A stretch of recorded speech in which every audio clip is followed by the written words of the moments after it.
Assalamualaikum warahmatullahi wabarakatuh. Ke kami dari kelompok Fazi dari kelompok kecerdasan buatan ya, dari kelompok 5. Kami akan mempresentasikan hasil dari proyek kami, kerjasama kami.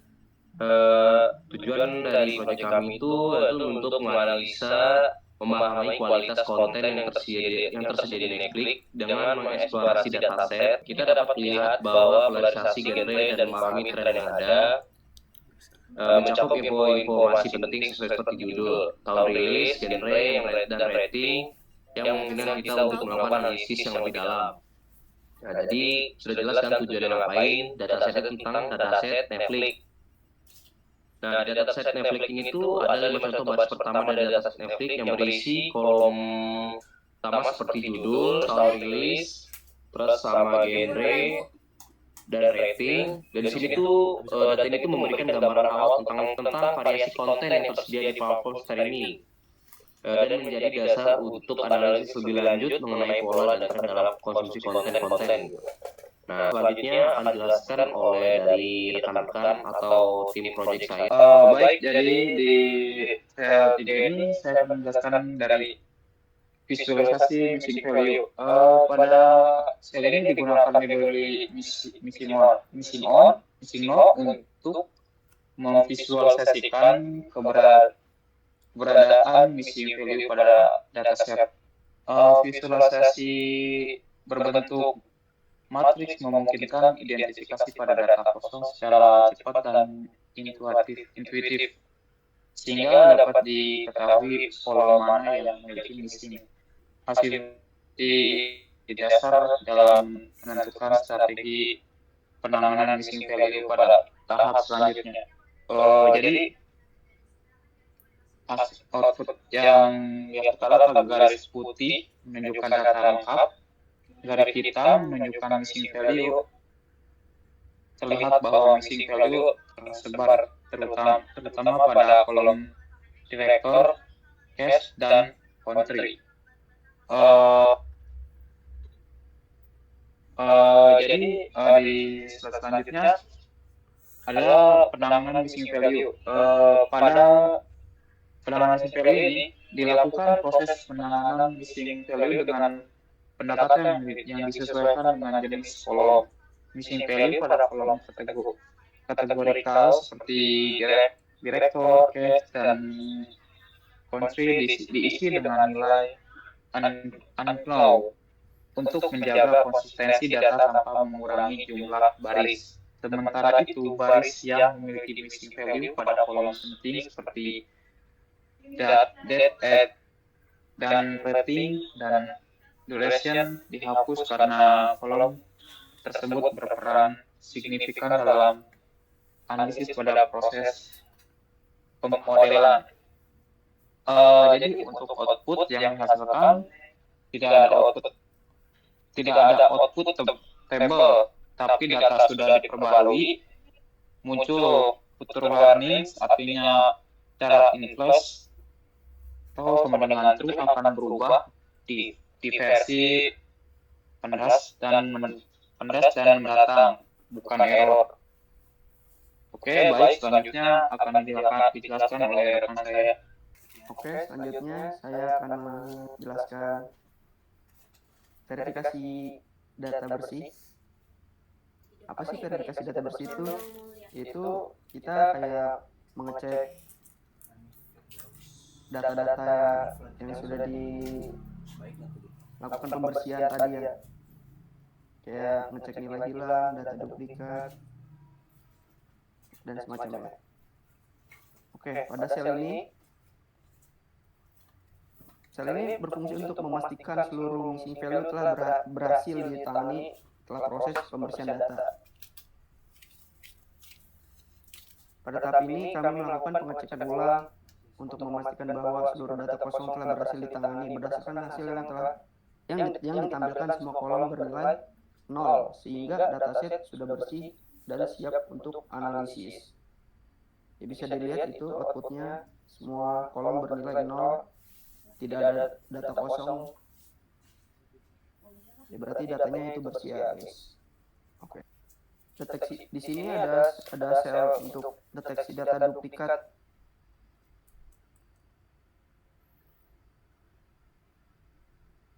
Selanjutnya kami mengecek keberadaan data duplikat nih. Hasilnya menunjukkan seluruh baris bernilai false, yang berarti tidak terdapat data ganda dalam dataset sel deteksi data. Selanjutnya ada sel yang berfungsi untuk mendeteksi data duplikat. Di sini kami mengecek keberadaan data duplikat, kayak hasilnya menunjukkan seluruh baris bernilai false, yang berarti tidak terdapat data ganda dalam dataset. Oke, selanjutnya untuk memastikan hasil sebelumnya nih, kami menampilkan data yang terindikasi sebagai duplikat. Output yang dihasilkan berupa tabel kosong, sehingga dapat dipastikan bahwa seluruh data bersifat unik. Ya, di sel selanjutnya ini kami menggunakan visualisasi box plot ya untuk menggambarkan distribusi data numerik seperti durasi dan ini membantu dalam memahami sebaran dan variasi yang ada dalam dataset Netflix ini. Ya, nah ini dia nih selnya nih. Menampilkan box plot untuk setiap kolom. Terlihat rentang nilai median dan potensi data ekstrem. Membantu menilai kualitas data. Bisa dilihat ya outputnya. Nah, di sel selanjutnya ini untuk statistik deskriptif. Jadi sel ini itu untuk menampilkan statistik deskriptif yang memberikan gambaran umum karakteristik data numerik sebelum dilakukan pemodelan. Ya, selanjutnya, nah di situ ada histogram rating. Histogram ini menunjukkan bahwa distribusi rating tidak merata. Jadi ada beberapa nilai rating lebih dominan dibanding yang lain. Tuh, bisa dilihat outputnya. Nah, tuh. Oke, di sel selanjutnya nih, distribusi tipe konten. Nah, itu fungsinya untuk memperlihatkan jadi jumlah konten movie di sini itu lebih dominan dibandingkan TV show. Jadi ada ketidakseimbangan kelas dalam dataset ini. Tuh, bisa dilihat ya outputnya. Ini guys, output yang saya maksud dari distribusi tipe konten. Nih, dari kayak jumlah konten movie-nya tuh lebih banyak dari TV show. Oke. Nah, ini menampilkan proporsi tipe konten dalam bentuk persentase nih. Bisa dilihat ya, itu berapa tuh persentasenya? 69% ya. Untuk TV show 30%.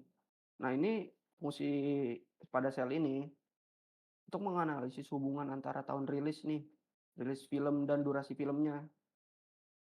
Jadi hubungan kayak rilis film dan durasi film itu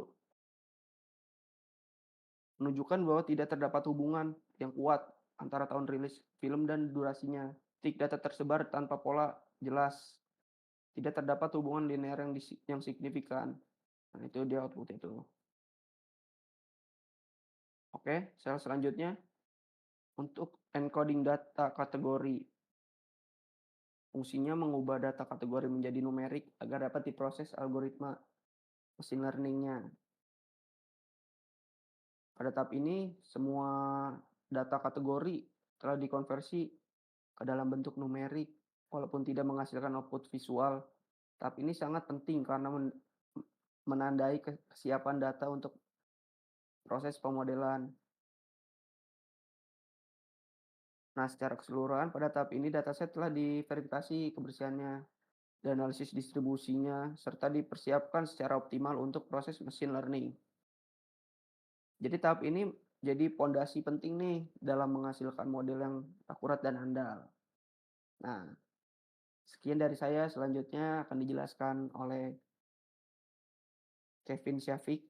Oke, selanjutnya nih ada Random Forest. Random forest ini terbagi menjadi 2 data ya. Ada training, ya train, dan ini X-test, ya train dan test, training dan testing. Pada tahap ini dataset dibagi menjadi 2 bagian, yaitu data latih dan data uji. Data latih digunakan untuk melatih model random forest, sedangkan data uji digunakan untuk mengevaluasi kinerja model agar hasilnya objektif dan tidak bias. Data tidak diuji dengan data yang sama saat pelatihan ya. Terus juga tujuannya buat ngukur kemampuan generalisasi model. Terus ada ini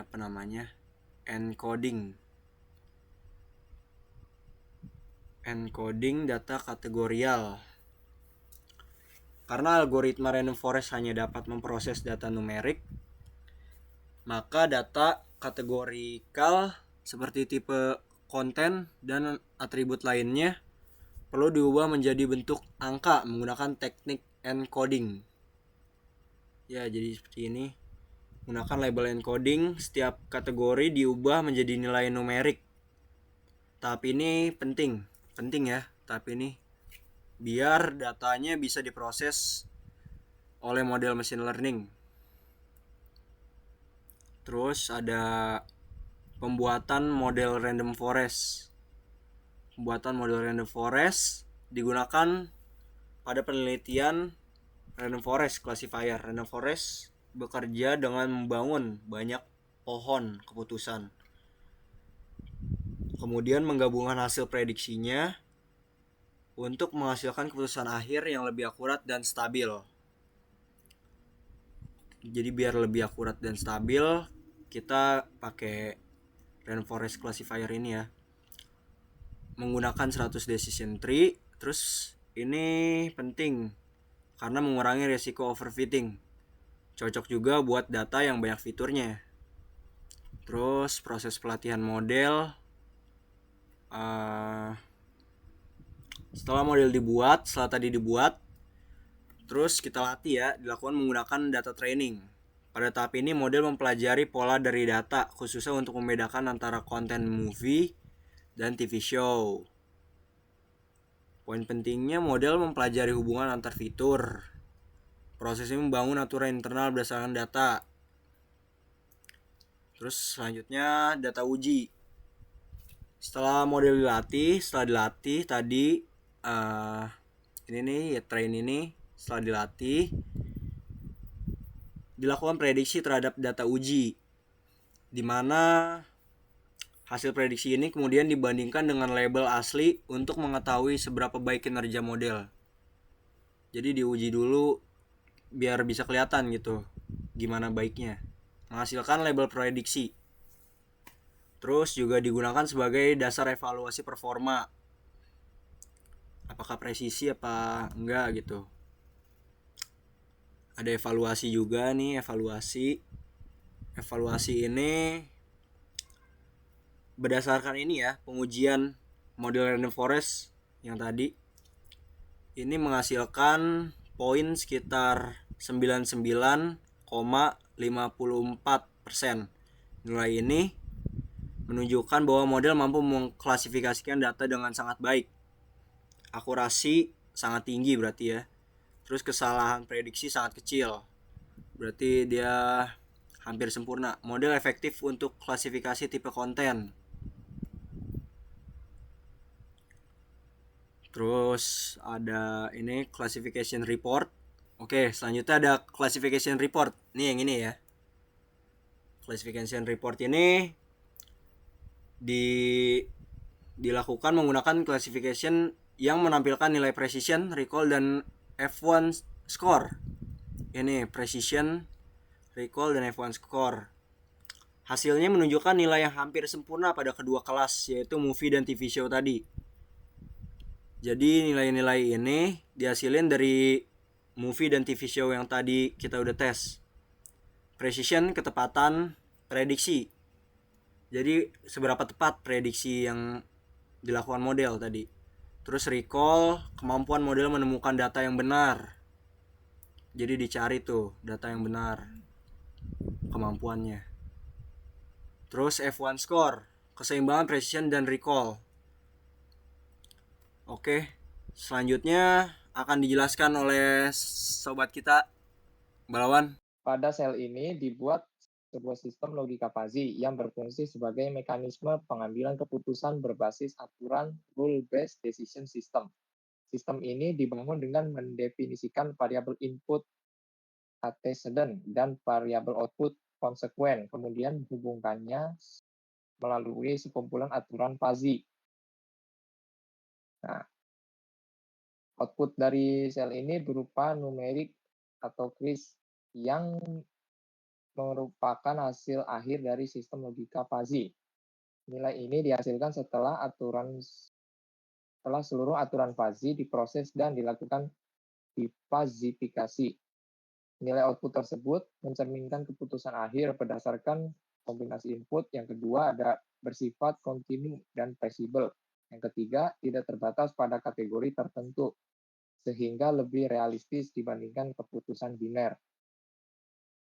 Dengan demikian, output dari sel ini menunjukkan bahwa sistem logika fuzzy mampu menghasilkan keputusan yang lebih halus dan efektif terhadap perubahan nilai input.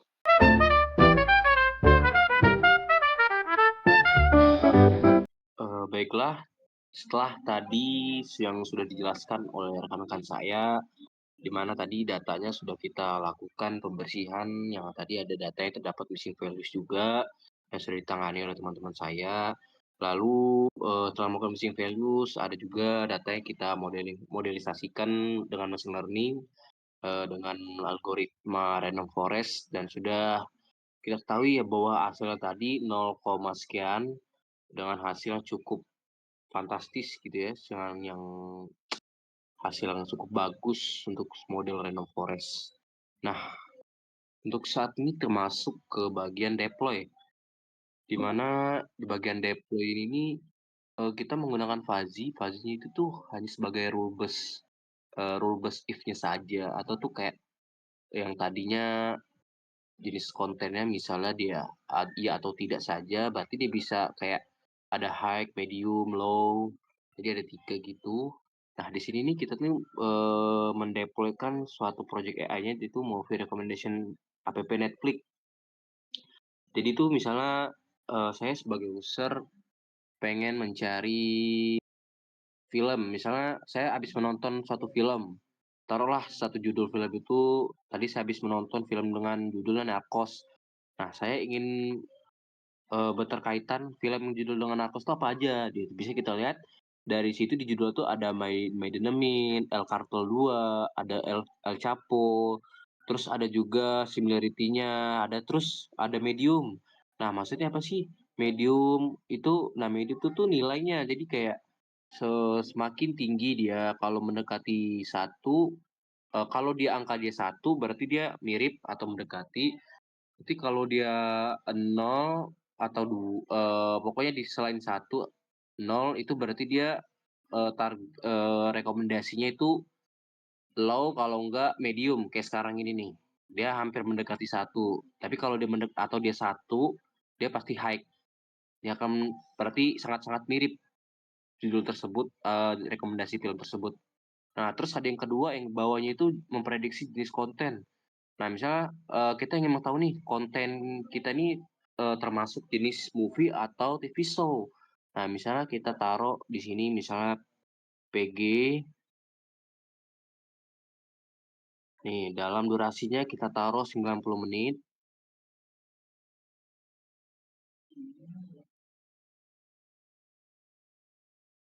Nah, terus, genrenya kita taruh komedi.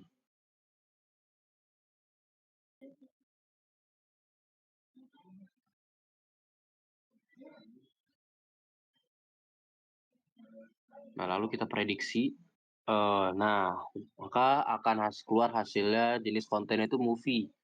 Nah, dikarenakan dari durasinya ya, coba kalau durasinya kita ganti ke 10, nih, pasti dia akan berubah.